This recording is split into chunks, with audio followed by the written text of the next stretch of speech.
It's your boy G-Wiz.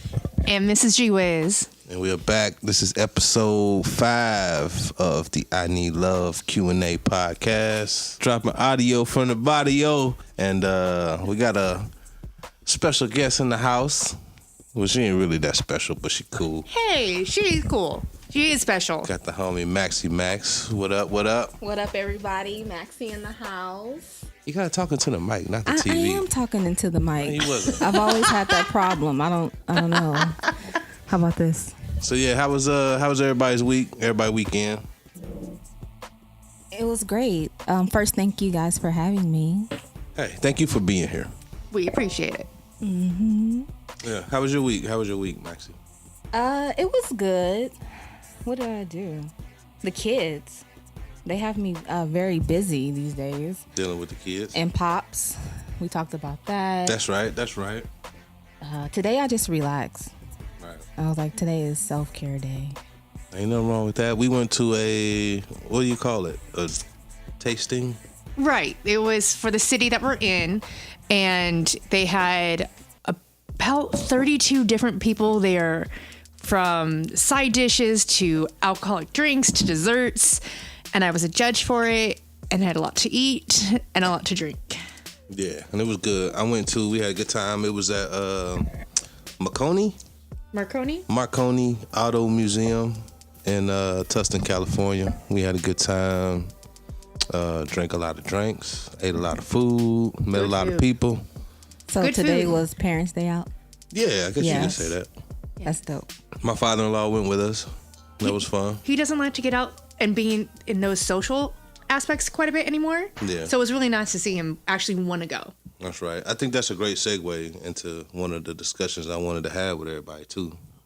Speaking of like mental health issues in the family, or dealing with family members who had them type of issues. My father-in-law has been diagnosed with PSP. What does it mean? Progressive supranuclear palsy, See, which I'll put you on the spot. I know, and I've had a little too much alcohol today to get it out very well. But it affects his frontal lobe as well as the back part of his brain. So there's a lot of things that aren't working the same as they used to. And it's sometimes when it's first diagnosed, it can be confused with dementia as well as Parkinson's, because they have similar things, but it's pretty rare disease. Yeah, so it's always good for us to be able to take him out, do different stuff, get him out the house a little bit. Especially when he wants to, because sometimes because of some of the things it affects, that he doesn't always want to be social. True. And I know Maxie Max, we was just talking about this because you got some things going on too, where you have to deal with these type of things, you know? Yeah, Pops has dementia, and it's just getting, it's worse. And we was kind of like sharing some stories on like how they be tripping sometimes. Yeah. You know what I'm saying? Yeah, I mean, he has his good days where he's just Yeah. happy. He goes back to like a childlike mind, Yeah. which is pretty cool with him and my daughter. Right. And then he has other days because he served in the Korean War where he's just very combative and argumentative, and you can't tell him anything. Like right now we're fighting and telling him, hey, you can't drive. And his reply was, hey, as long as I have A1 credit, I can go down to any dealership and get a car. He ain't lying though. Yeah. As long as he got his license. Yeah. Yep. No, his Right. license is suspended. They, really? Yeah, and we've told him, hey, you get pulled over, and he's like, what are they gonna do to me? I'm an old man. What's the likelihood of me getting pulled over? Oh, now you're on the spot, Dad. So, Hey, yeah, you know, we deal with the same thing too. Surprisingly, because of his issues, they took away his license, so it wasn't even suspended. They're like, nope, because of how they deemed it.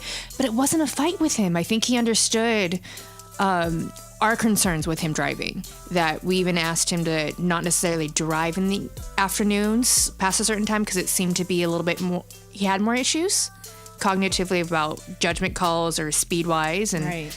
but when paper came through, it wasn't a fight, which was a big surprise, because I thought he would have put up more of a fight saying, oh, I'm going to go drive, and be like, no, Dad, you can't. But it wasn't an issue. No, I thought it was big. He's fighting. Like last week he drove to the grocery store. Damn. And nobody could figure out why. Because my mom keeps plenty of food there. Like, that's her favorite thing to do is to shop. Right. And he's like, oh, I want to go grab a loaf of bread. And at that point, we're just like, hey, he's already out. Hopefully he just, makes it back home safely. And he did. Yeah, it's tough. I think, like the wife was saying, my father-in-law, he didn't really combat it too much. He was like, all right, I'll give it up. Surprisingly, I thought it was going to be tougher. Yeah.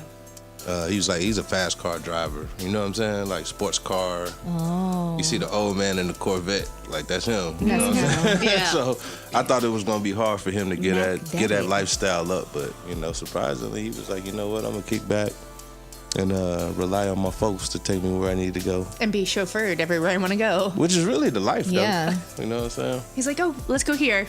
I'll be in the car. How Yeah. old is your dad? He just turned 66. Oh, okay. So he's actually pretty young. I think when people get diagnosed under 65, because he's been dealing with it for a few years, it tends to be a lot more difficult. I wouldn't say the easiest time, but the doctors even say anytime over 80, you're going to get Alzheimer's or some sort of dementia because your brain's just, it's tired. It needs a break. Yeah, that's true. So yeah, I mean, it's interesting to deal with. I've never really had to deal with anybody with serious mental health issues like that, but to see the progression of it,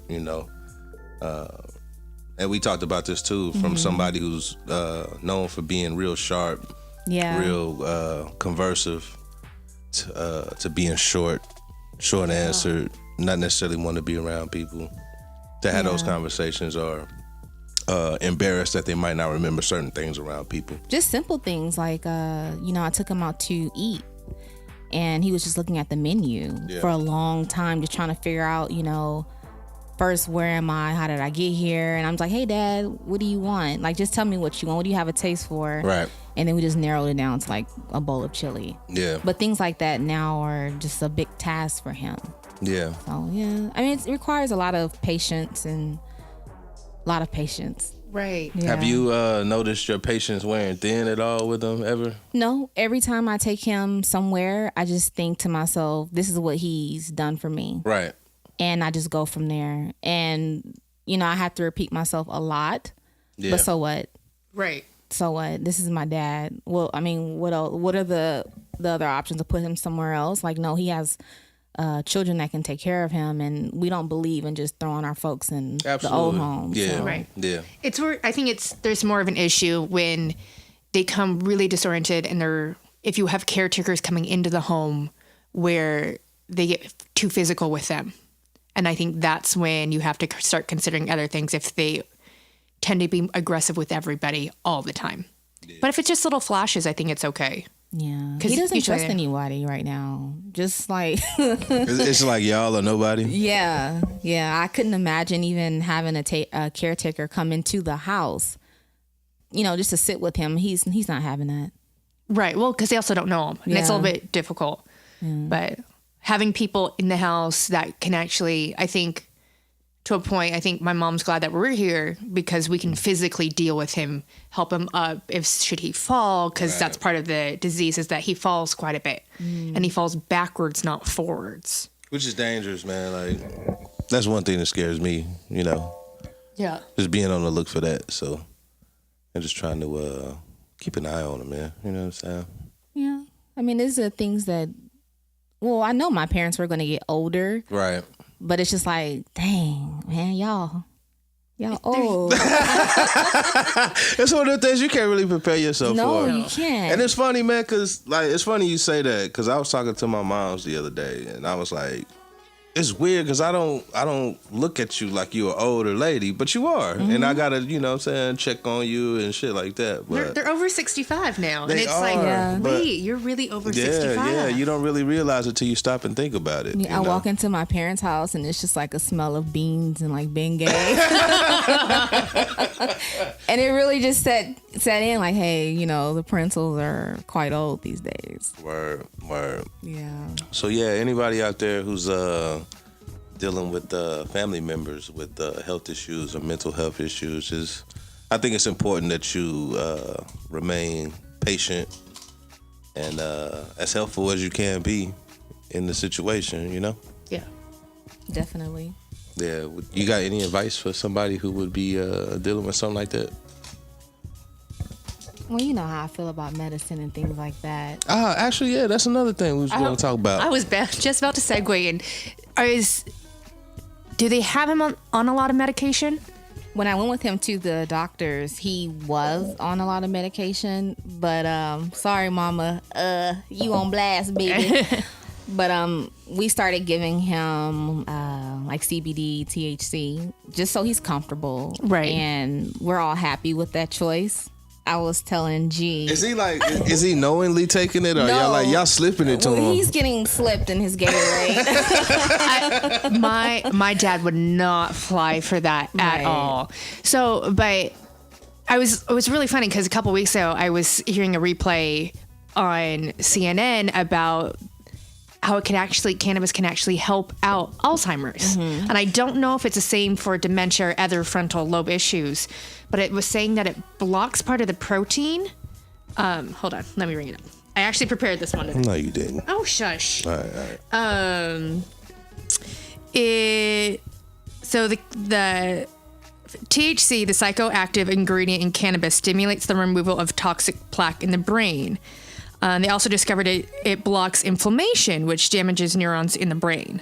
This was back in 2016, so I don't know where they went. Some say it's promising. Some say, oh, you know, Well, I'd it's say just it's that. definitely worth a shot. I mean, the medication that you're prescribed, it has so many side effects.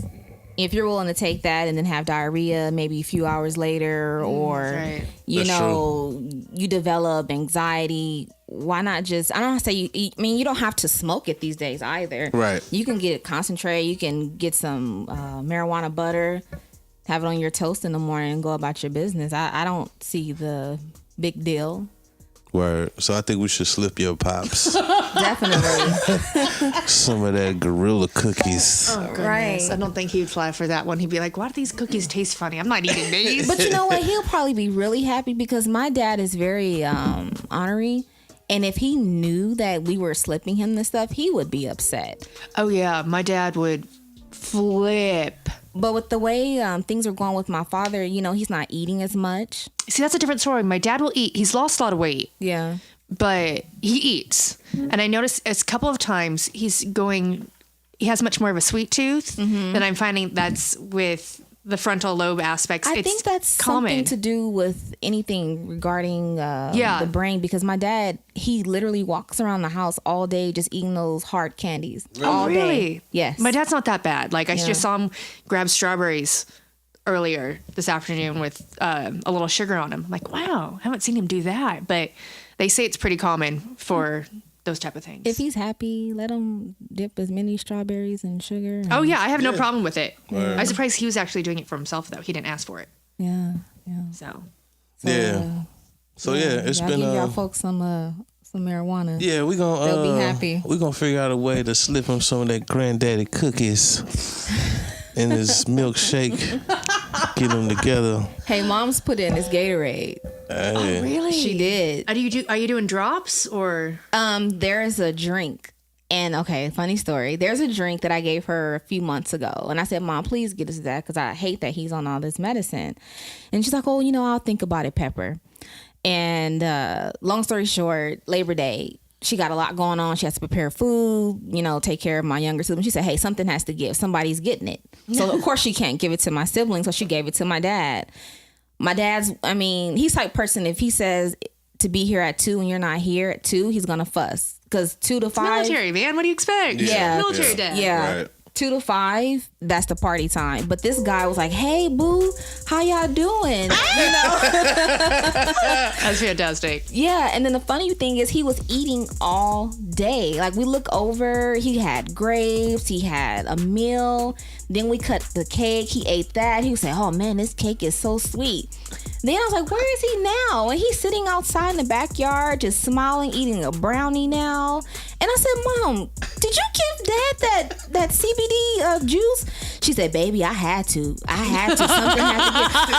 I said, Mom, how much did you give him? She said, I gave him 10 milligrams. Mom, you were only supposed to give him 5. So that's one thing, you know. Right, you had to watch that. Yeah. Definitely. She gave him a double dose, but he was happy. And honestly, Hey, whatever not? works. Yeah, I'm like, it's all about, when it gets to that point, I feel like it's all about quality of life. You know, you want people to be as comfortable and as happy as possible. So go the extra mile, you know. Yeah, they told my dad, they usually say don't drink at all, but my folks do love their wine. We've got a huge on wine cellar. And he's like, okay, just one drink a night. Just stick to one instead of like 2 or 3 from back in the day. Yeah. So, but he's not on a lot of, there is no real medication for what he has. Okay. So he's just on stuff for a mood stabilizer to keep him calm. See, the marijuana would do that. It'll do Like it. a nice sativa. Nah, he'll be like wired up off of that. We gotta have a song that's gonna like lay him down. Yeah. He can't have no sativa. He'd probably panic out. So which one would you recommend then? Like some sort of indica that will Okay. make you just Or a hybrid between it. You can't give him straight or sativa. blunt. You want to No, smoke he's not gonna smoke a blunt. If you can this find a blunt cigar that has it in it and it doesn't smell or taste like it, he might go for it. Yeah, so edible. Alright, we're gonna work on that. Some butter. We'll figure out a way to get your They even pops have rolled. it. Does he like hot sauce? Oh, so they having hot sauce too. That's true. My man want to chime in. Try to hold the mic over here. Oh, no, So what are you man, doing? It's all good, man. How's everybody doing? Yo, this is introduce yourself, man. A little passing of Yeah, the we got some extra company here tonight. all right. Yeah, man. Passing My name the is time. Mike. What up, And, Mike? I was- What up, Mike? Oh yeah, man. I was just sitting back, just listening to the whole conversation, and it really hit home for me because I had a mom who passed away just about a year and a half ago from cancer, and it was small cell lung cancer. You know, she was a cigarette smoker, and small cell lung cancer is one of the more aggressive cancers, and it goes straight from your lungs straight to your brain. That's the only place it goes. It doesn't spread nowhere else. If it spreads directly to your brain.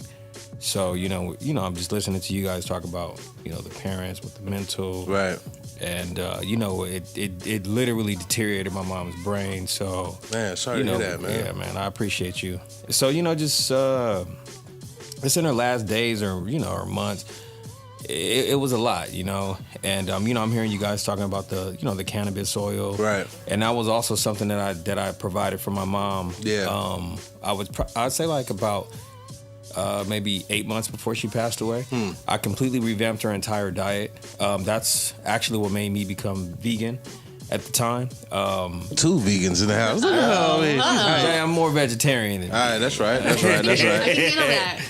Right. No, but yeah, man, that's what made me make that choice, because, you know, it's kind of hard for you to, you know, just like how you guys say, man, my dad wouldn't do that, or they're not going to try new things. But, you know, with my mom, it was more so life and death, you know, and then furthermore, I didn't want her to do it by herself. So, you know, it's easy for me to tell someone, oh, hey, you know what, go ahead and revamp your diet to save your life. You know, and, you know, she's older. She was stuck in her ways. But right. If I'm doing it with her and I'm cooking the meals for her every single day, it's easier for her. So that's really what made me, you know. That makes all the difference, honestly. Right. And a big part of what makes people's cells deteriorate so rapidly is a poor diet, you know. And I'm a firm believer that that's what killed my mom over. I mean, I know she was a smoker and she had the cigarettes working against her, but then also she had a very poor diet working against her, which, you know, it was like it was working in overtime. You know? So with all of that said, man, we revamped her diet, and then her cancer went into remission. You know. And I had her on something called, I'm not sure if you guys are familiar with something called spirulina or chlorella. It's a really powerful algae. It's considered a superfood, and I mean, it can pretty much cure anything but death. Wow. Them two together. It's also mixed with something called black seed oil, which is another essential oil. You just I normally take mine daily with capsules. I'll just take like I have like the gelatin capsules, where I use the Peruvian capsules because they're They're vegan. All right. And I just fill them with the oil itself, and then I'll just take maybe like 2 capsules a day. I also use oregano oil because oregano oil is also very powerful, and it pretty much can eradicate a lot of the bad bacteria. And it's a very good alternative to things like antibiotics. Cool. So it's just something that you may want to look into, man. Instead of them taking pills, because like you guys said earlier, they tend to have a lot of side effects. And not only that, but you got to look into it like this. The pharmaceutical industry is $1 trillion industry. Man, say that. What you said. They're here to solely make money off of us. They don't teach preventative care. Yeah, they always say the money's in the medicine. The money is definitely in the medicine, and they're not here to teach preventative care. They don't teach you how to prevent the illness. They teach you how to treat it. And it's sometimes on the short term rather than lifelong. And sometimes it is sometimes it is lifelong because they want to keep you sick. Right. Because by keeping you sick is keeping you coming back, and by keeping you coming back is keeping money in their pocket. That's the cash cow, and they're not going to mess up their cash cow. It will make no sense. If you're a trillionaire, how do you remain that way? Ain't that the world, man? For real. So, yeah, man. After I revamped her diet and had her on all of these things, her cancer went away. She was healthy. She was driving again. On her own. Her mental health was getting a lot better. She was able to move on her own. And then, like most people, they kind of slip back into their old ways. They kind of, since she was doing a lot of things on her own, I felt like I didn't have to watch her. And, she was doing it all on her own. And then, I'd come over and one of my brothers may have cooked her. Because, my brothers, they still continue to eat meat. And, and that's okay. I mean, hey, man, it's your life. And I know that eating, cutting meat and a lot of animal products and animal byproducts, it's not easy for you to just cut that out of your life if you've been doing that for your entire life, especially if you're not the one dealing with the illness, Right. So, they would cook, and of course they would offer my mom some food, and of course my mom would take it, and until she kind of just got back into the swing of her old diet. She wasn't taking the chlorella as much. I would make her the spirulina, because what I would do is I will put the spirulina and the chlorella, because it's an algae powder, and I will put them in a protein shake, and I blend it up for my mom. I use almond milk instead of I use almond milk instead of regular milk, because of course almond milk is a lot better than the dairy, and she loved it. And then that's how I was giving her the cannabis oil. Was I would put a couple of droplets in the shake, and she loved it. But then I would notice that I'd drop off a shake, and then I'd come back the next day and the shake could still be there. And then I would see like other food in the refrigerator. Yeah. And then lo and behold, her cancer came back. And when the cancer came back, it came back very aggressive. Extremely aggressive. Yeah. And I mean, within 5 months, it came back in November, and she was gone on April 1st. Man. April 1st. And yeah, man, and I was my mom's power of attorney, durable and medical. I was her caregiver, her primary caregiver. I took care of her. I washed her every day. I changed her diapers, when she used the bathroom. Right. So I know how it is to be there, physically be there. So it's a lot, man. It's a lot to handle. And, and it's honestly not for everybody. And it's a really humbling experience. And if you're not strong-minded in it all, it'll take a toll on you. It'll take a toll on you, because you also have to understand that not everybody is built like you, and you gotta try not to fault people for not being built like you. Like, you can't, like, for example, I have 3 children. I have 2 girls and a boy.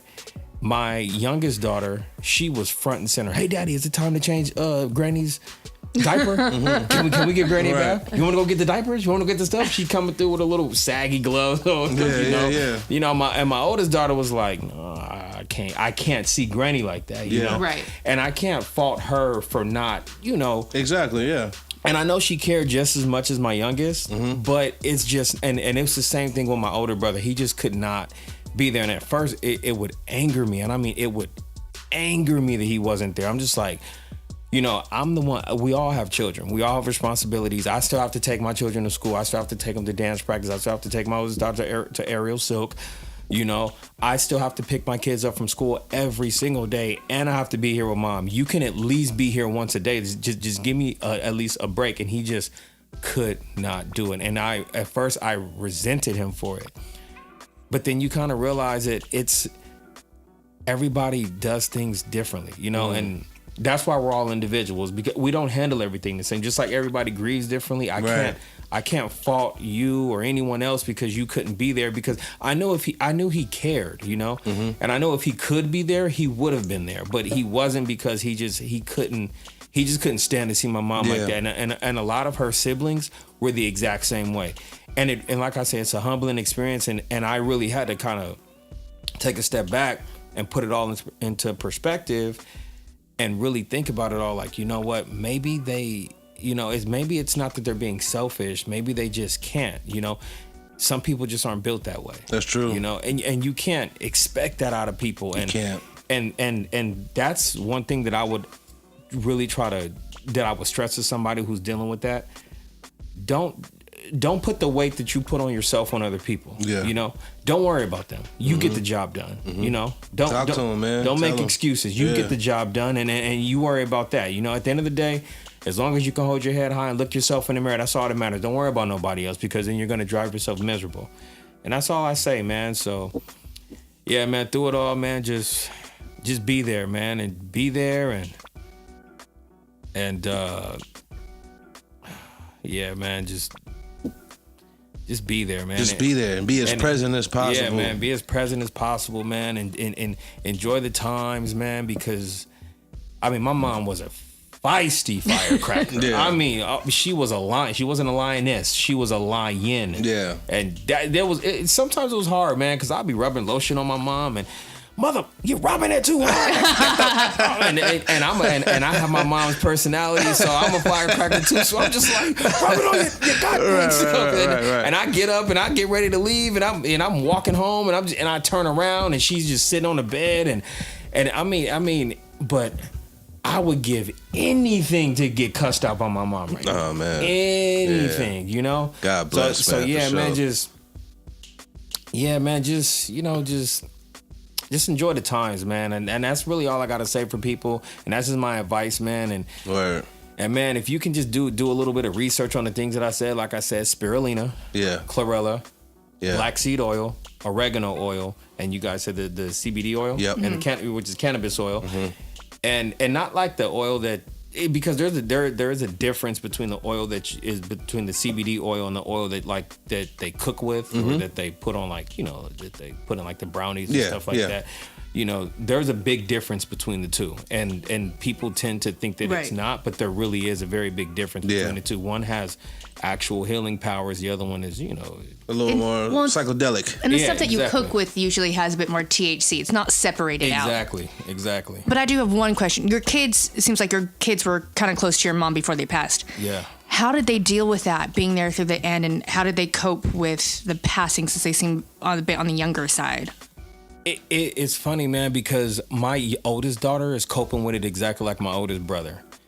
It's like they have a lot of moments where I can tell that they have regret. Me, I mean, of course, I mean, it's only been a year and a half, and so it's still really hard. I still have a lot of moments. Yeah, still fresh, man.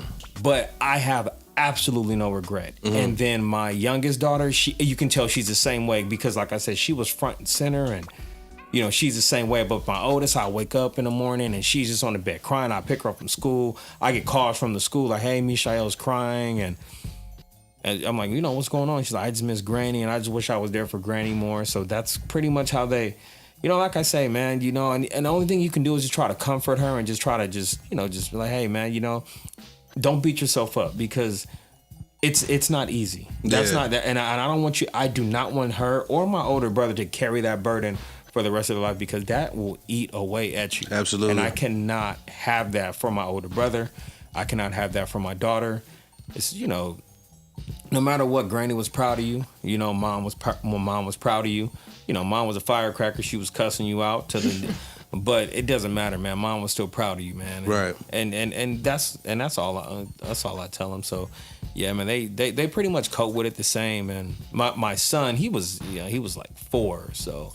You know, he kind of he remembers, but he really wasn't. You know, he really didn't know what was really going on. You know, he just kind of like, you know, why is Granny always laying down? But he just didn't grasp the fact that Granny had cancer and that Granny was dying. You know? Yeah. So, but it's funny, man. Well, it's not funny, but just I said like a few months ago, man, me and my son was in the car driving home, and he was just crying, and I'm like, "What's wrong?" He was like, "I miss Granny," and I'm like, "You know, I didn't even, I didn't even think that you even thought about, you know, because he was so young at the time." But nah, even he was, and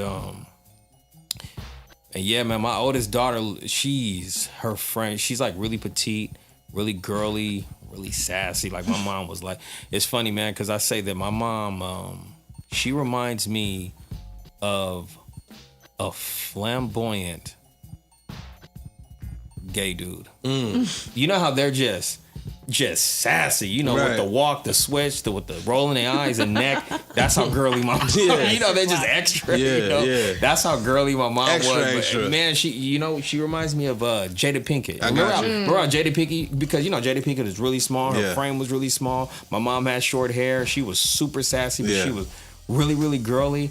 Yeah, man, and that's how my oldest isn't sassy, but her frame and just her walk is just like my mom's, man. And it was crazy, man, because on her graduation, I got to show you guys some pictures. Her graduation, man, I just broke down because that was one of my mom's last wishes, that she just wanted to see my daughter graduate. Yeah. From the 5th grade, you know, and she wasn't there, but I was taking the pictures, and I just seen my mom's spirit in her, you know, and it was, man, I just broke down. It was one of those really bittersweet moments. You know, I love to see my daughter. She was so beautiful on her graduation, and we had her all decked out, dashiki'd out. Yeah. You know? And yeah, man, it's tough, man. I'm sure it is. I got a question I want to ask kind of both of y'all, man. In the midst of you guys, you know, you holding your mom down and taking care of her, and you for your dad, is there anybody who you can confide in to help hold you down mentally, or an outlet that you have for somebody to talk to? Did you guys take therapy or anything like that? For me, I didn't take therapy. And honestly, I'm one of the people, I tend to be everybody's rock. Got you. You know? So I feel like I couldn't have moments. I couldn't reach out to nobody. And that was just me. And I see memes on social media a lot, and it says, hey, man, check on the strong people. Yeah. You know, just ask if they're okay. Check on the happy people. Yeah. You know, just ask if they're okay because you never know. Yeah. And, you know, sometimes, you know, I get calls from some of my aunts like, hey, I just want to check on you. How you doing? I'm like, oh, no, you know, I'm doing good. But then, like I say, man, I'll have moments. I mean, and they're just random. You know, one time I was at my friend's house, and we were talking about just talking about my mom and how she used to cuss me the hell out. You know, I remember my mom. First of all, my mom's chicken is the best, hands down, the best. No, so my mom, she made some chicken, man, and she makes the chicken, and she hated it. If she wasn't done making all the food, she hated if you went in there and picked at it, like, okay, let me grab a piece of chicken real quick. So I'm over there sneaking chicken, and my homeboy, he's such an instigator, you know, because he knows how me and my mom are. So he's like, Crystal, Michael's in there eating some chicken, and she come in there going to heck. Going in. Violation, man. You violating right now. Yeah, and I'm like, man, I bought this, you know, I'm the one who bought the chicken, you know. So, man, I end up actually leaving, man, and I'm just at my homeboy's house in front of everybody, and I just completely break down because it was one of those moments. I'm just like, man, I would pay to be cussed out by my mom. Yeah. I would pay whatever it is to be cussed out by my mom again. So, and it's just like little moments like that, man. You know, just people would catch me off guard. It'd just be something small. I mean, like something. It'd be the smallest trigger. Like I can talk about my mom all day. Yeah. And I get a little teary eyed sometimes, but you know, normally I don't drop any tears. Yeah. But I mean, I could just be somewhere. I hear a song or a book that I knew that my mom read. It just something small. Oh, man, I remember when your mom used to cuss you out. And I just and it just triggers me, man. And I just break. I normally excuse myself, but then they know what it is. Yeah. You know, somebody come out and give me a hug, and and, you know, it's all good. But and I just love those type of moments, man. And I think everybody needs that, man. Yeah, I really do. We could be as strong as we want to be, but at the end of the day, even if we are rocks, a rock needs a rock too. Mm-hmm. You know what I'm saying? Mm-hmm. What about you, Maxie? Have you ever felt like you had to maybe possibly reach out and, you know, have an outlet to speak some of this stuff? Or maybe this is your outlet, you know? Well, I'm the oldest, so I don't really have anyone to talk to. Somewhat similar to this guy here. And I don't mean to cut you off, but we were just talking about how in our culture, a lot of us don't seek therapy. No, a lot of us don't not. seek people to talk to. It's kind of tainted in that aspect a little bit. It's more so, oh man, you seeing therapy, man, you weak. It's or like you a sign of crazy. weakness, yeah. I definitely advise against that. I believe a lot of people, well, a lot of black people, they do need to seek therapy. But going back to my pops, no. Similar to him, I just do what I got to do, and that's about it. And because he does have the military background, I'm very similar to him. Yeah. But I do have my moments where maybe I'm driving by myself and I start thinking, like, it makes me sad because I'm used to seeing my pops be so sharp and strong, and to now see him asking me the same question over and over again and knowing what that's going to lead to, it makes me sad. But every now and then I do a little bit of journaling. I write. That's good. Well, that's an outlet. Yeah. That's an outlet for sure. But no, I don't really talk to anybody. Yeah. He looks over like, hey, I would be one of the first to say, hey, I recommend people to reach out and talk to people because, and not just anybody, but trained professionals. Right, and there's a lot of talk therapists out there. It's not like seeing a psychiatrist where they're gonna hand you over medications. Here you go, feel better. Yeah. But it's just a lot of it's just talk therapy, and they've got a lot of group supports out there depending on the disease or what they're going through. But there's definitely ways that you can find ways to help cope. Yeah, I think I just want to make it a point to, you know, let people know that it's not a sign of weakness if you do go out and talk to people. You know what I'm saying? I think it's a sign of strength, honestly. Yeah. If you're taking advantage, you're taking the bull by the horns to find out how to make things easier for your life. You know what I'm saying? Yeah. I agree with you, and I'm going to go ahead and say it for the black community. They definitely for the black delegation. Yes, definitely. It's nothing wrong with just saying, you know what, I need to go talk to someone. And like Miss G was saying, it's not, you know, you go sit down and bam, you're on Zoloft and all those other things. Hey, sometimes you just need someone to talk to. That's and it could be something as simple as that. Right. Yeah, and I just wanted to kind of piggyback on that. It's funny, man, because I actually confided the most in strangers. It was a guy that I met on Instagram, and I will post funny little memes on Instagram, and just random people will find it and, you know, follow me out of nowhere. Right. And we just chopping it up in my comments, like, and it's funny, man, because I feel like I have like Instagram best friends, people I've never met in my life, but I just feel like we just have a connection. Like, we laugh about stupid stuff. We always tagging each other in dumb stuff. And it was one time, man, about a year before my mom passed away, his mom passed away from cancer. And right when his mom passed away, that's when my mom's cancer was actually getting really bad. And, you know, I was asking him, like, hey, man, my mom, I'm sorry, you know, to hear about your loss. My mom just got, you know, her cancer just got bad. You know, what do I do? And when my mom passed away, I sent him a DM. He gave me his number. And, man, I'm on the line with him breaking down. That's dope, man. And I can find the most in people who have been in my situation. Right. Like, and then my barber, he lost his mother about 3 years before I lost mine. And he's another person that I called. And I called him and I couldn't even say hello. I was crying and he's like, Mike, man, you all right, man? And he just started praying on the phone. And I'm like, man, my mom, you know, I lost my mom. And he kind of already knew what it was. And so, but like I said, everybody grieves differently. Everybody, you know, you just really have to find that, you know, search within yourself. What's therapeutic for you, you know? And for me, it was confiding in other people who's been in situations that, like, I can confide in anybody, but I feel like if you haven't lost your, and this is just me, if you haven't lost your mom, you don't know what I'm feeling. You know, I Right. feel like the only person that can feel what I'm feeling is maybe somebody that maybe lost a child or that lost another parent. Yeah. You know, so if I know that you lost a parent or someone extremely close to you, those are the people that I feel I can break down to, because I feel like they know what I'm feeling. And I feel like, not to say that anybody else would judge, but I know that they're not going to judge, you know, because it's like, hey, bro, I know what you feel. We may start crying together, Exactly. you know, and like I say, man, it'll be people that I don't even know. I don't even know you. But let me find out that you lost your mom. You about to become my best friend. Right. We just became best friends, yeah. you know?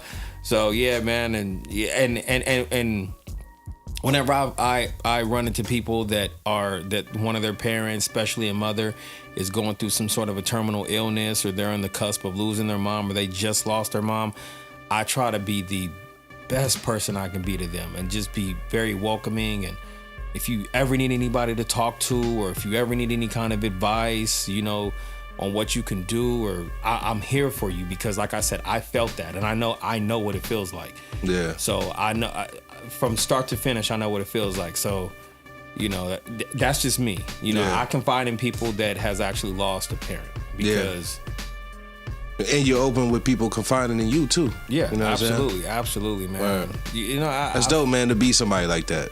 I try, man. I just try to be the best person I can be for people, man. I feel like life is all about what you can do for others. You know, it's not enough if I become a millionaire. How can I make you a millionaire? How can I make those around me a millionaire? Right. How can I build those around me up? It's not enough if I were to eat something that's gonna give me unlimited knowledge. How can I share that with those around me? How can I big up the people around me? It's not enough just for me to be great. I gotta have the people around me be just as great. Word. I'm the same way too, man. I want to empower people. You know, that's my ever since I was a youth, man. That was my thing. I want to help people, introduce people to the world. My thing was through music as a producer. I want to introduce people to the world, but that's another form of helping people. You know what I'm saying? Absolutely. So I really appreciate you guys sharing these stories, man, and you know, sharing the stories with our listeners, because you know we got 1.5 million listeners Right. across the whole world. You know what I'm saying? All So across the world. they're gonna be tuning in, and I'm sure you know they're gonna be hitting us up, and maybe even want to confide in some of y'all. Is there anywhere they can contact you? For instance, Michael, if somebody wants to talk to you about something like this, you got an Instagram or something you can get to Yeah, people? man. I actually do have an Instagram, man. It's MR_ALLADAT. That's Mr. All of that, you know. And yeah, don't shake your head. She's over here shaking her head, turn the face. She's a hater, man. Yeah, she's definitely a hater. So y'all hear, But y'all nah, hear man, Michael up. I don't mean all of that as in an arrogant. I just try to be your one-stop shop. You know, sure. that's all that is. You know, I just want you to be able to come to me and you can get it all. You know, that's all that is. And if it's over an hour, we're gonna charge you $59.99. So beware. Have your credit card numbers ready. You know what I'm saying? Again, man, we really appreciate y'all sharing these stories, man. I think there's a lot of people across the world and a lot of our listeners who might, you know, be going through a thing or dealing with certain things in their families or health issues and not necessarily knowing who to talk to, who to reach out to, how to even get through something like that. So I think this is real cool. Another thing I want to talk about is kids. And Maxie, I know you got an older kid, which is my boy. You know what I'm saying? That's my boy right there. Shout out to we ain't gonna put him on blast. We ain't gonna blow him up, you know. We ain't gonna get him no more fans than he already got, you know. That cat. But for real though, like, how is it? What is it like having basically a teenager? You know what I'm saying? In today's world, when did you introduce certain topics of discussion as far as what life has to offer? When do you let them date? You know what I'm saying? Like, let me know something. So many questions. Our kids are young, babe, you know, so. I know, and it's different for girls because you have to have some conversations because their puberty hits, and it's like, okay, you have to have that conversation now, Right. just so they're aware. But boys are different, though. And you got a boy, and I've been his age before, and I was off the chain, you know. Like, Right. And I've got nephews I have to look out for too. Right. So Well, I've never been a teenage boy. Right. You've been a teenager. Yeah, though. I've been a teenager, and I remind my son of that at times. But it really didn't hit me that he was a teenager until his 13th birthday, and I actually cried. Cause I was just like, where'd the time go? Like, I was just in the bathroom painting like a red dot to show you how to pee. Yeah. Like, now we're having different conversations. Right. But for Jason, I have to thank God. He's a really, really good kid. He doesn't really. Great kid, man. Yeah, he's a great kid. He doesn't really give me too much of anything, but in regards to raising him, I believe honesty is key. Yeah. My thing is, I don't want him to go ask his friend when I've already told him, and he knows it from what I'm saying to be the truth. We also have another. I already told you about this, G. If he can't talk to me, he talks to my mom. Right. And It's a lot of females to talk to. Yeah, It might be a little intimidating in there. well, him and my mom have a different type of relationship where it's more relaxed. Like, we had an incident happen already with him and a girl over the summer. Oh, goodness. And he straight up told me, I don't want to talk to you, Mom. Can you put my grandma on the phone? And he thought my mom would side with him more, but my mom is just that type of person where she's just honest. She doesn't care. Like, she's going to let you know the truth. But honesty, you can't sugarcoat anything from these kids these days because they have so many ways to access answers that may be incorrect. I was gonna say that too. I think kids are they got everything at their fingertips. Yeah. You know what I'm saying? So you better let them know what's up. Yeah, like we have Instagram. Right. Like whatever notification he gets, I get on my phone also. So we have Instagram. Damn. So, Hold on. When'd you give him a phone? Jason's had a phone for a few years now. Just what so about he like a can- smartphone? Like Yeah. a smartphone? Yeah. He has that. He has a Chromebook for homework, but Now, how old is he? Jason's 13. Oh. Okay, so sure. But we've had that discussion. Was I comfortable having it? Absolutely not. But it had to. We had to talk about it. Right. So I teach high school. I've got every kid's on their cell phone, and I'm hearing also there's a lot of things to hide certain things. Do you feel that's an issue? Like it may look like a folder or a calculator, but it's actually Oh, like hidden apps and shit. yeah. Yeah, I know about those hidden apps. She said I'm already up on it. So I go in there and I check his phone. Yeah. Like he may be asleep or we're in the car on the way to church. Hey, let me have your phone. And that's He will. it. He's good about giving it Yeah, up. but see, Jason, he's more focused on school. He That's has great. a goal that he's looking to accomplish. So, but I know, little girls. I've been up to a school and they're like, "Oh, you're Jason's mom. Oh, he's so nice." And I'm just like, "Oh." Do you see any of the kids around him being a little too interested in their phones? All these kids are interested in their phones. So I don't know the level of too much. Because if you look at them, they're literally crossing the street on their phone. Like, that's the most dangerous thing you can do. Some place it's illegal to do that now, to be down Absolutely. there. Or you can get a ticket from, I won't say illegal, but you can get ticketed for walking and texting for the most part. I mean, you should at least put your phone away for a sec while you cross the street. It shouldn't be just phone in hand all the time. But yeah, these kids are definitely on their phone. And on Sundays, there's no phone, there's no Chromebook, it's family time. Saturday, it's outdoor time. So it's a limit. Monday through, it may sound strict, but oh well. Nah, that's hard. Monday That's through hard Thursday, there's no TV.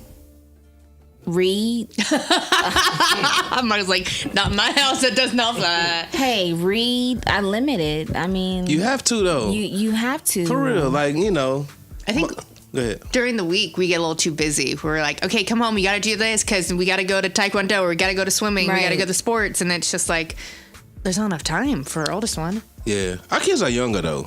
Yeah, it's a little different. It's a but- lot different. I mean, there's so much stuff on TV also. Yeah. Hell yeah. And there's stuff that it says it's okay for certain age groups, but I'm like, no. Like Fuller House, that was some bullshit.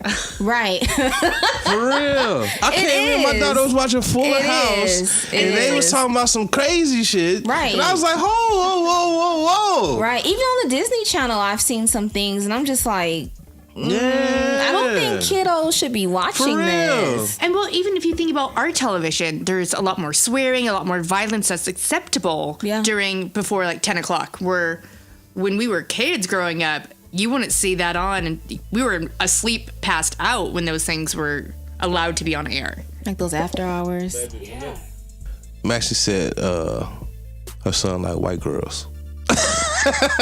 Okay. You can like anyone who you fucking please. It doesn't matter what skin color. I was laughing though. I thought it was funny though. I just thought it was but funny. I'm still holding out hope that he's gonna bring somebody home, if not as dark as me, but black. But at the end of the day, what made you say that though? Like, how's he acting? What's he doing to make you say something like that? Well, he made a statement. What he say? We were in a car. He said, "Mom, when I'm at school, these girls at lunch, they're just talking all loud about nothing, and they're always drawing attention. Even like the June bugs go over there near them because they're just talking so much."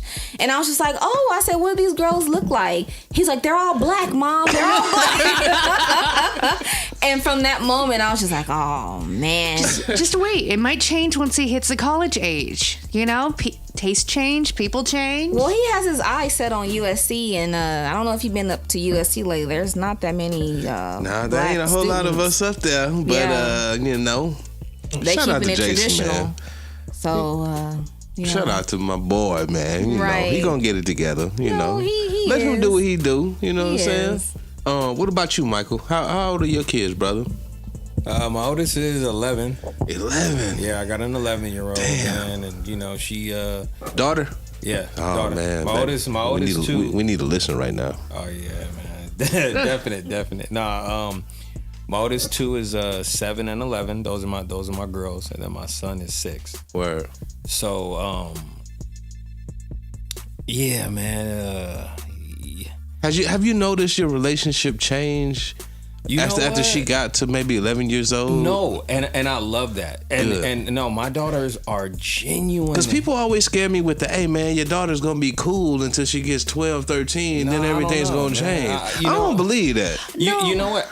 I'm a firm believer in it, that is 100% dependent on your parenting. Word. And I think you are totally different. You're not one of those, you are too involved. Like, he goes to the school and Tracy gets so excited, Dad's coming to school with me today. Right. But I feel like one day it might be the day when that ain't cool no more. Probably when she has a boyfriend, when she's 30. Boyfriend? Man. What? When she's 30. Yeah. Hey, when she's on her deathbed. Wait, don't you want grandkids at any time while you're alive? Speaking of that, when is that's why I have a son.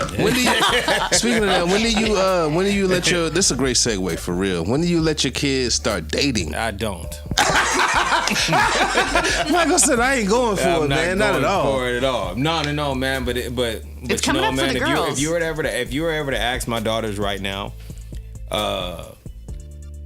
what do you say if a boy ever tries to tell you that he likes you or whatnot? And I've been instilling this in my children from the jump. Let's hear it, man. I need this. I'm not worried about boys. I'm worried about my career. Bam. Focus on you. I'm not saying I teach my daughters, like, at some point they're gonna like. It's an elaborate story. Oh man. Man, me and my kids, we were at Benihana's, and it's funny, man, because to piggyback off of what you said, maybe I'm not gonna be the cool dad, or how you were saying that these kids have apps. See, my thing is, I'm not worried about being the cool dad. I just want to be the dad, the good dad, Right. just the dad there, Right. Period. Present. You know what I'm saying? Right.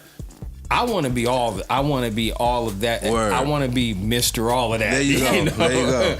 I want to be all of that and then some. Word. I want to be my kids' one-stop shop. I want to be just like I was telling her, because I had just jailbroken my son's Nintendo Switch. All right. Because I'm a techie, you feel me? And I was telling her there is never going to be a day where I'm going to be asking my kids, hey, how do you use this? Or how you? On my deathbed, my kids still going to be like, hey, Dad, how do you do this? So because electronics, I just love it. So no, I wish one of my kids would come through with an app. Trying to hide something. I'm probably the one who invented that. I'll be like, wait. I tell my kids straight up, I'm going to have spyware on your stuff, just so you know. Yeah. Nah, man, but you know what, man? To be honest with you, man, you want to build the type of relationship with your children to where they don't even have to do that. Right. And they don't even feel the need to do that because they're just that comfortable with you. Yeah. And I just felt like you just really need to. Life is all about finding that balance with you and your children, and you in any relationship. You always got to find that balance, but especially with the kids, because you don't want to be too overprotective to where you're scaring them away and they don't want to talk to you. Right. And I found myself low key doing that with my oldest, and I don't feel like I do that. It's just that my punishments can be very like I'm super goofy. I'm the goofy dad. I'm the cool dad, but then I'm also I don't play that. I got that sound familiar. I got a who death that stare. is. Like I don't play that. Right. So my kids, except for my youngest daughter, they all walk on eggshells. But my youngest, she just doesn't. You know how you have that thing that clicks in your head, like, hey, maybe I'm kind of treading on thin ice here. She doesn't have that.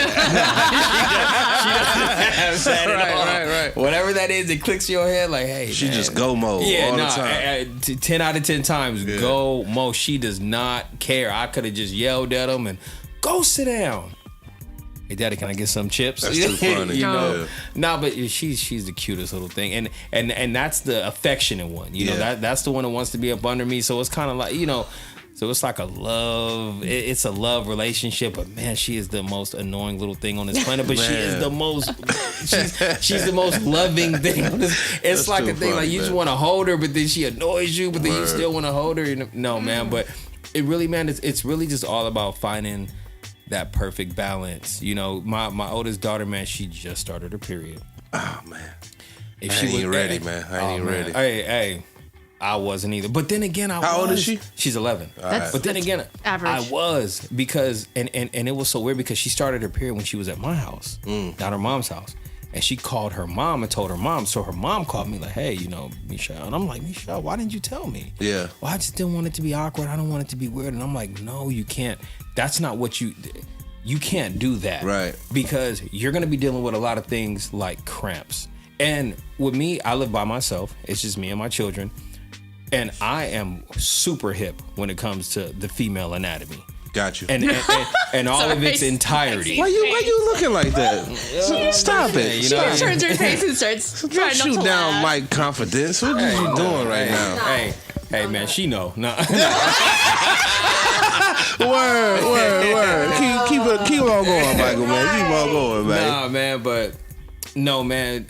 So I'm telling my daughter, like, no, you have to keep me in the loop because there's a lot of things that would come with, a period. There's a lot of pain. There's a lot of I can provide you with pain medicine. I need to know, there's certain clothes that you should not wear. There's certain clothes that you should wear. There's a long line of stuff that Faded white. there's a long line of things that It is, man. I ain't ready, man. I ain't that ready. a woman should do when she is on her cycle and things that she should prepare for. How do you time your cycle? And nowadays, back in the day, you had to mark it off on a calendar. You had to count the days down. Now they have apps for it. Yeah, I was wondering why my mama had all them marks on the calendar. No, man, that's what I'm saying, going on? man. Now they have apps for it. So I'm telling my daughter, like, no, there's apps for this. I think the Fitbit has it on there, part of their cycle now. Right, I think, too. Hey, man! I got the app on my phone, so I know exactly what's going on. I know exactly when it's You know about. what's going on. And I tell her a couple days before, hey, Michelle, I know that your cycle's about to start. Make sure that you're packing your Man, pads shout out to this brother, in man. your bag. Make sure I equip her with some with some Advil because I know that those cramps are a mother. You know, and I remember one time, man, and it was so funny, man, because she had to go to the dentist and she needed to get a filling, and she doesn't. Most people don't like the dentist, And she was like, hey, my stomach is hurting. And I'm just like, well, what's wrong with your stomach? I don't know. What's wrong with you? I'm thinking that she's just over exaggerating. She's just trying to fake a stomach ache not to go to the dentist. But I'm like, so do you want to go to school? Yeah, I'll go to school. But she loves her friends. So I'm like, oh, so you can go to school, but you don't want to go to the dentist? Nah, you faking it. Then come to find out a day later, she started her period. Wow. But she didn't tell me. Right. And I had to really sit her down like, Michelle, you need to tell me because had I had known, I would have came at that whole situation different. Yeah. Right. I'm not the type of person to make you do something. You know, I need you to be comfortable, and I want you to be comfortable. I'm not gonna make you go to school if you're having extreme cramps. No, go to school anyway. Nah, you know. Right. I'm not that parent. You know. I dealt with that. Like, yeah, you sympathize, man. Hey, man, I could have been shot 66 times. I'm still get your ass to school. You know. And I just told myself, man, I would never parent, you know, my kids like that. You know. Right. I would pay more attention to my kids and be there more for my kids and their actual needs than what society's says what I should do. You know? I think that's dope, man. And I think we got, like, our listeners are kind of, demographically speaking, are a little diverse, because we get a lot of people who are into the show because of the music stuff that I've done. So they're a little younger. But I think this is really cool for them to hear stuff like this, because they're going to have kids in the future too. Mm-hmm. You know, and this is kind of our way of giving back to y'all, man. Y'all need to really take heed to what this brother's saying right now, because it's going to happen to you one day, man. Yeah, man. And you know? You got to be ready. You got to be ready, man. So check with the OG, man, and come right here and listen to these stories, man, because this is real game, real life game that we're giving y'all, man. Max, are you letting your son go on dates yet? Or what's the proper age for dating? Absolutely not, to answer your question. Man, when I was 13, I used to go to the mall with my homeboys, and we used to see who get the most numbers. That doesn't mean you're dating. That means you're that's just like out there chasing numbers. That's right. true. But it doesn't mean like a one-on-one date. I know people would do like, oh, let's go hang out, and they'd meet up with a bunch of girls later. But see, no, I'm that parent that's like, oh, where are you going? Okay, all of you guys are going, because he tried it. Not gonna lie. He tried to what? Jason tried it. He tried to go on a date without you knowing? I'm not sure what this brother was trying to do, but mommy senses kicked in.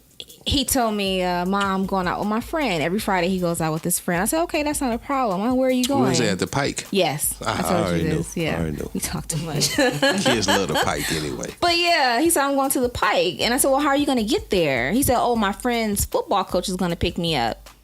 I said, okay. And then I went in the bathroom and I'm like, well, who's going to pick you up now? Oh, it's going to be the coach's son. I said, okay, not a problem. So I let him get dressed, pretend he was going to walk around the corner. I said, okay, come on, let's go. And I said, tell you what, Jason, when I got him and his friend in the car, I said, if it's some BS going on, both of you guys are giving me gas money, because this is a waste of my time. Sure enough, we got down there to the Pike. There's nobody there. There's no one there. So you think he tried to pull a fast one on you? These fellas gave me gas money because they tried to pull a fast one on me. Were they dressed up a little bit more? I'm not rich, but I'm just saying, next time you know not to waste my time. I talked to my son about this, and I genuinely feel like, yeah, he was trying to go out with his friends, but I do not feel that he knew what his friend was doing. His friend had just told him, hey, man, tell your mom, blah, blah, blah, blah. But I told him, I said, going forward, you need to make sure you're always honest with him, because you don't want to have the relationship where I'm on your head. Like, you should be able to come to me and just say, hey, Mom, X, Y, and Z is going on. And yeah, he tried it. So now he knows. My kids ain't never allowed a date, ever. Yeah, no. Yeah, that's not going to happen, right? Yeah, they're going to date. Hell no, they ain't. They are. Not allowed to date till they're 16. 16? They can drive themselves out. Yeah. They gotta be. They're gonna be black belts. Yeah, by they the got time to be that. double Right. black belt taekwondo. But I believe Protect yourself. in your case, G and Mike, that you guys are doing a great job with raising the girls. We try, man. We try to be as present as possible. We try to be the rock. Right. You know, we are the man. In the whole mix. Guys will definitely know that. Please believe. Like they're gonna know, like, oh, you don't want to mess around with No, G's you don't want to do that. You know, that dude, I think that is or- true, though. I think that's Yeah. true. I feel like that. I feel like Especially if she goes on a date, they need to come and meet us. Absolutely. My Yeah. first date was horrible. Did Pops you, wasn't having it. how did that go? It didn't go. It didn't go. Word. He stopped it at the door, didn't he? It didn't go. He was just like, no, you need to finish school. That's about it. But yeah, Pops wasn't having it. Yeah, I'm all about you know, I like to try to keep an open line of communication. Hopefully they let me know what's going on. But when it comes to dating, I don't know if they're gonna be 100 with me though. no, because even if Tracy knows she does something wrong, she doesn't like talking about it. Yeah. She likes to go and you have to pull out of it like, okay, what's wrong? Talk to me. Even from both of us, that she knows if she's in the wrong, she doesn't want to be confronted with Okay, it. he's gonna be on some sneaky shit. Why do you think I tell you spyware? Oh man. Because I was sneaky as a kid too. Yeah. Like I wouldn't tell them the whole truth. So that's why I'm like, if they're anything like me, I'm gonna tell them right now. I don't know. They might think we stupid though, but we ain't stupid. They better not know because I work with high school kids. What do y'all teach our kids about money management? Hey, like I said, I'm not worried about boys. I'm worried about my career. Word. You know, no, man, I that's what I teach my children, man. I teach my children. I mean, it's a lot, man. When it comes to money management, you know, they all have a piggy bank. Our kids got piggy banks too. I've been growing their piggy bank since they were all born. My mom was growing. My mom has like a little. It's probably like about this big. It probably holds about $200 worth of coins in it. And she was been growing a piggy bank for all the kids, you know, and she filled it up. So each one of them has like about $250 from my mom. And I think my oldest, she's probably over like $1,000 now on hers. Cause, Wow.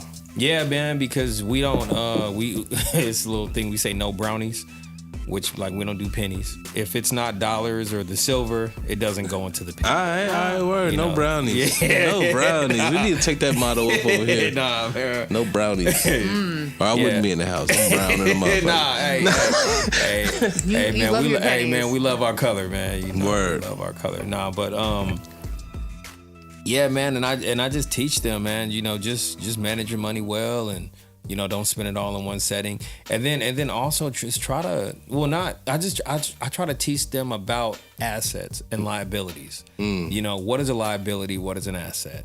What is going to generate you? What is going to generate more revenue? Early. You know, early. You got to teach them that early, because what you do not want, and this is fairly controversial, you know, what you don't want is society to teach your children how to and what to do. Like me personally, and like I said, it's controversial. I don't want my children to go to college.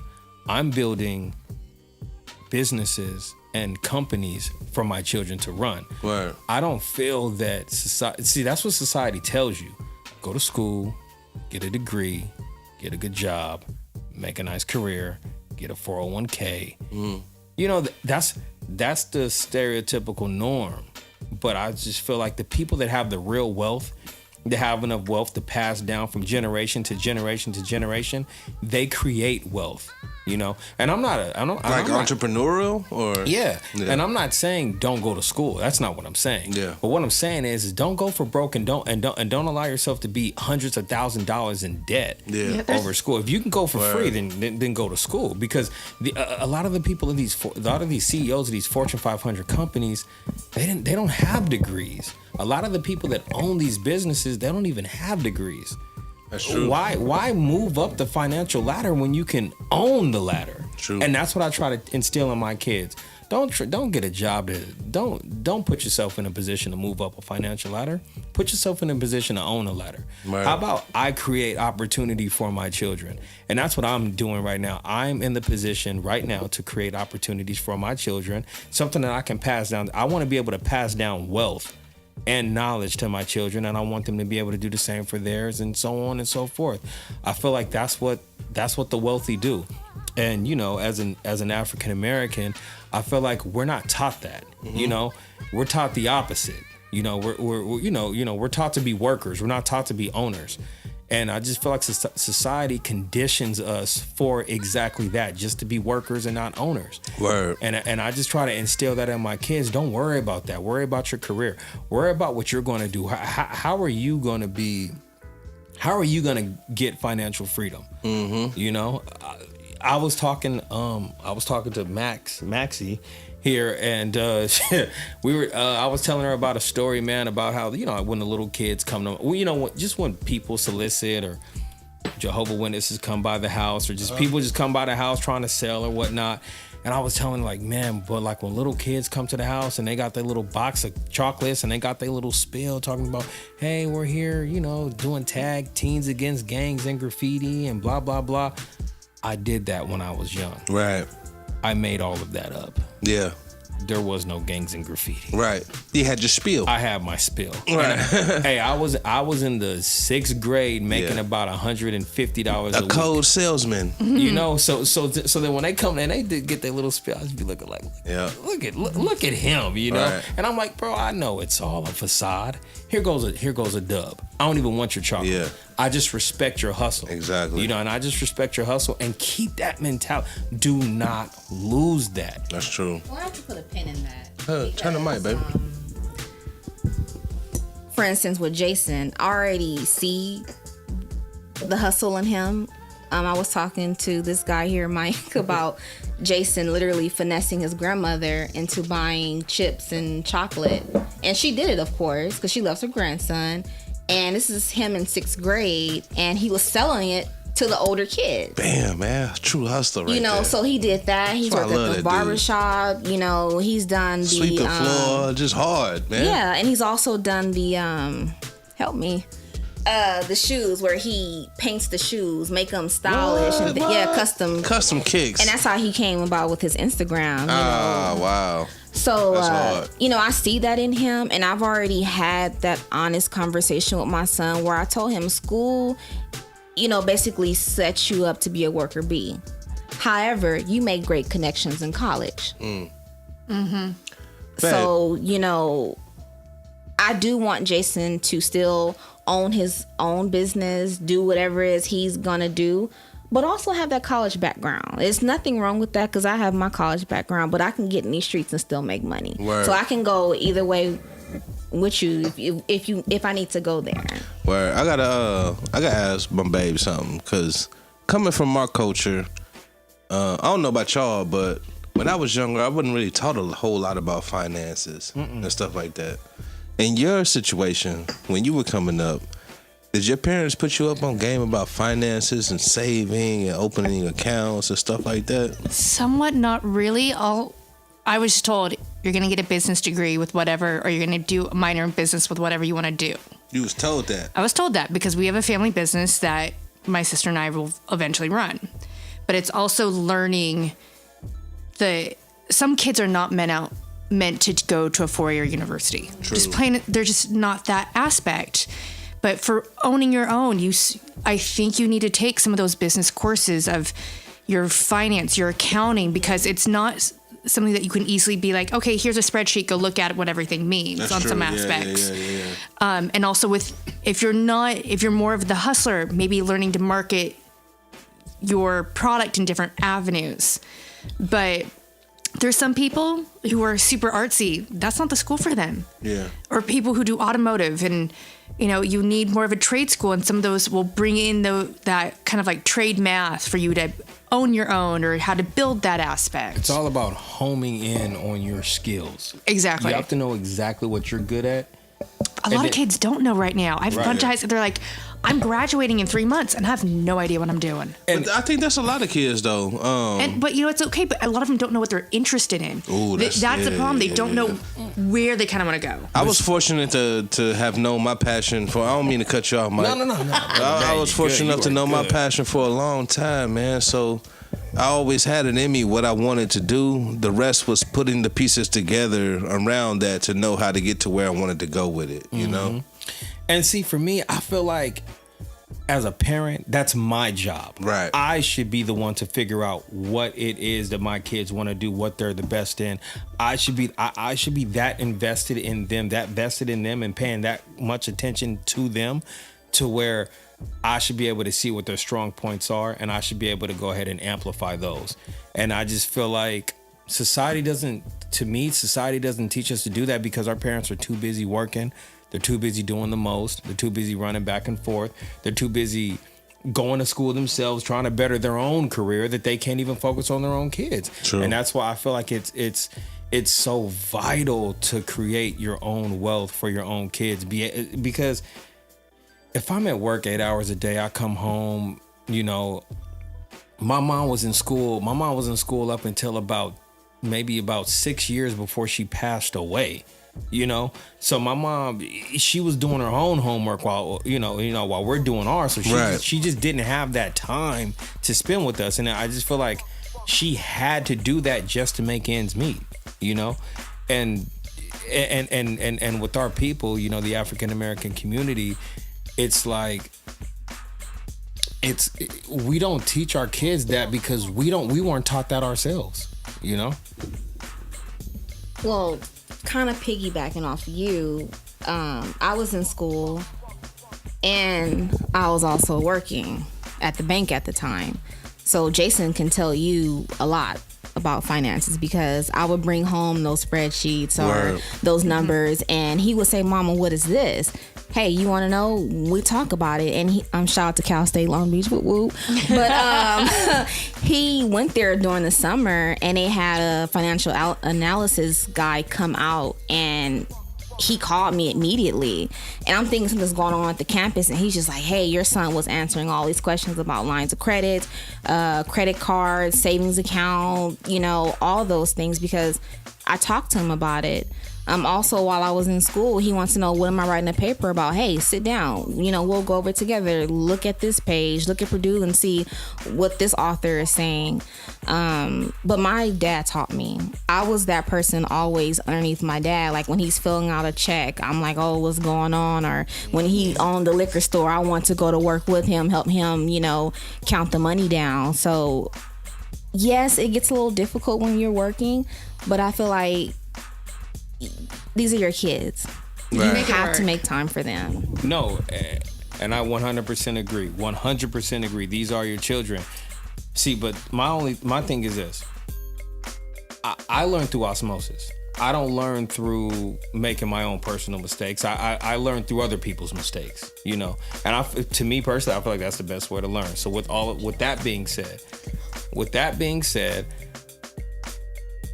out of all of my siblings, I just like how she said her son was like, "Hey mom, what is this?" And how she was like, "Hey dad, I'm up under him." Like, "Hey dad, what is this?" That's exactly how I was. But my brothers, they weren't like that, you know? And I just feel like my parents didn't take enough time to instill that in them because they didn't take an interest in it. Yeah. You know? And that's the problem. Like, I make all my kids study it all. You know, nah, man, put the phones down. It's time for us to learn about this. Hey, what is this? Yeah. You know, hey, what is this? What are we doing here? What do you do if this happens? You know, I try to do that with all of them because it's important, man. One may have an interest in it, but the other ones may not, and you got to bring them all in. Yeah. You know, and that's incredible that her son has an interest in it. But then what if the other ones don't? You know, then what do you do? You know, and a lot of people are like, hey man, you know, shoot, you know, you over there doing your thing, and you know, this one's over here. I'm gonna teach them, and that's dope and it's incredible, you know. But you just have to make sure that they all have an interest in it. Yeah. You know, because just because you do doesn't mean that they all do. Yeah. And you have to be, I guess, dope enough to make sure that they all get it because they may lose it at some point and then they may fall off. That's true. And that's what you don't want. You don't want any of your children to fall. You want them all to be sharp. Well, that's You're right. Parenting skills come into place. And, you know, for instance, my son, I can talk to him. We can have a conversation. Whereas my daughter, she has to see it. So for her, you know, I may have her read something or I may say, hey, draw it out how you think it may look. Yeah. So, you know, and then also goes with me. No. But like she said, and what did I say? It's all about honing on your kids' skills and strong points as a parent. I said that. It's funny, man. I think our daughters see us, you know, definitely see me as an entrepreneur and see you as a teacher, professor. I think Tracy definitely saw me back when I ran the bakery. She's like, can I come to work with you? Can I do this with you? And we'll do those things at home. So, but she's interested, and she's like, "Can we go to school with you?" I'm like, "Yeah." I think they've always had that spirit. At least Tracy has. She's the older one. She's made, you know, we made a little website. She sells bracelets or whatever like that. But she gets mad when she doesn't get an order. Yeah, but she, I think giving her just that little tad bit early is enough to say, hey, you know, there's opportunity for you to create on your own as well. And you don't track her money too. Yeah. Because she's on my head. You owe me $65 all the time. It's in your account. I know it is. But As she should be. as she should be. But I think that's really cool to allow for your children to be able to see what you do and walk your walk, as long as you know you're there to give them the information that they need to be able to go to the next level and whatever they're thinking about doing. Whether it's a lemonade stand, whether it's selling jewelry, whether it's selling T-shirts, whatever it is. Just that business entrepreneurial spirit. I've always been a fan of. And you want to grow that, man. And you know, you want to continue. You know, if it's a spark, you want to blow in it, and make it into a flame. Yeah. And just invest in the kids, man. I just feel like our parents didn't invest enough in us, you know. And I just feel like this generation, you know, this is the quote unquote woke generation. I just feel like this is our time, man. Yeah. And you know, this is our time to thrive and our time to build and our time to start over, man. And give our kids what we didn't have, you know.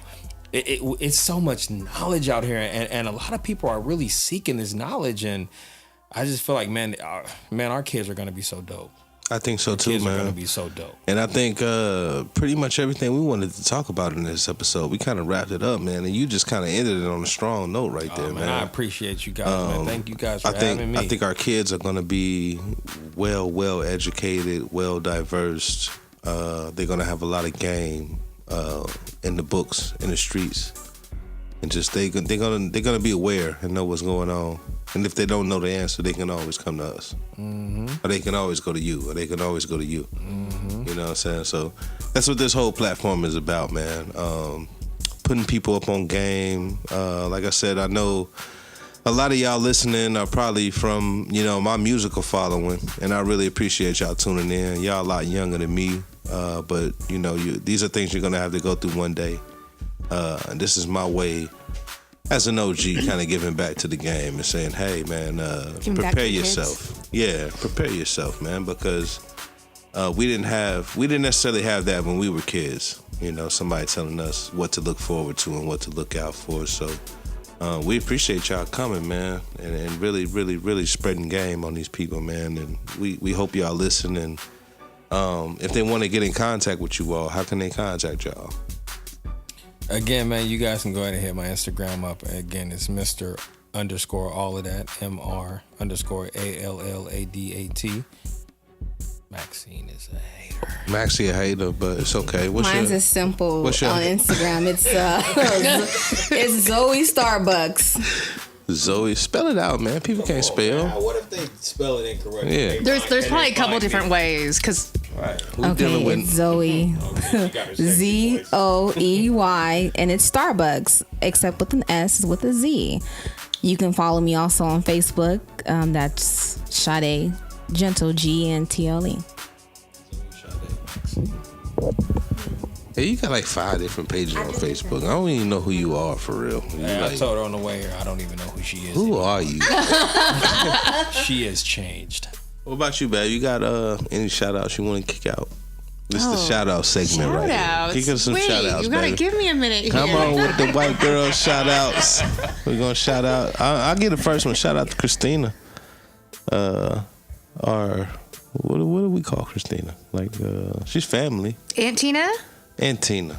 That's what we call her. Oh, don't spill the beans, man. All right. We ain't gonna spill it. I'm doing a gender reveal cake for her, and she just gave me the envelope. Just today. No.